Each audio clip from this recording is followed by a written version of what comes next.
3, 2, 1, shoot. I'm not sure if I'm qualified to give anybody any advice, but something I've learned, I suppose, from my 47 years on this planet is how important confidence is and how it shouldn't be underestimated, really. So perhaps anybody, children, young people, adults, men, women, try and become as confident as you can, because I think that will really help you in life. And confidence isn't necessarily something you're born with, it is something that can be learned. And the neuroscience behind confidence says the more you practice thinking in a confident way and behaving in a confident way and practicing that, then you can become a more confident person. And I think that will help in all aspects of life. That is such wonderful advice, Lizzie. I really, I think that's so true. I mean, the most beautiful thing that someone can wear is confidence, I think, especially a woman. So I wanted to just say a few words about you for an introduction. So I think we first really got to know each other when we went to see Mary Poppins together.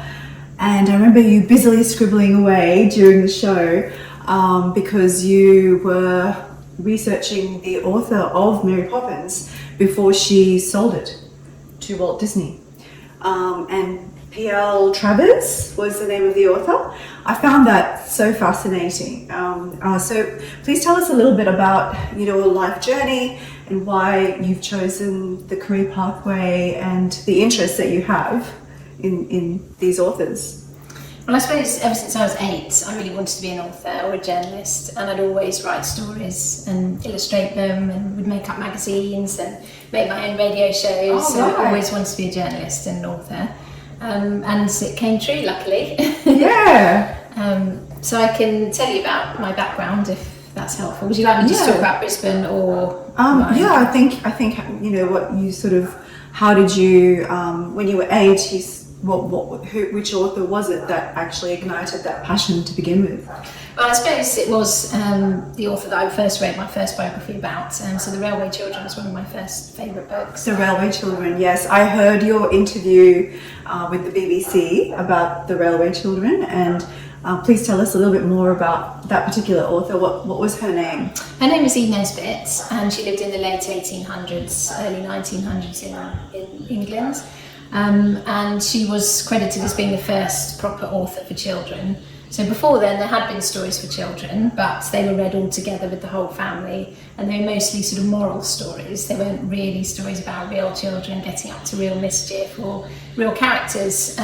Shortly before Elisabeth wrote, there had been Alice in Wonderland. That was a very early story, and the story is obviously fantastic, but the character of Alice is perhaps not a real girl.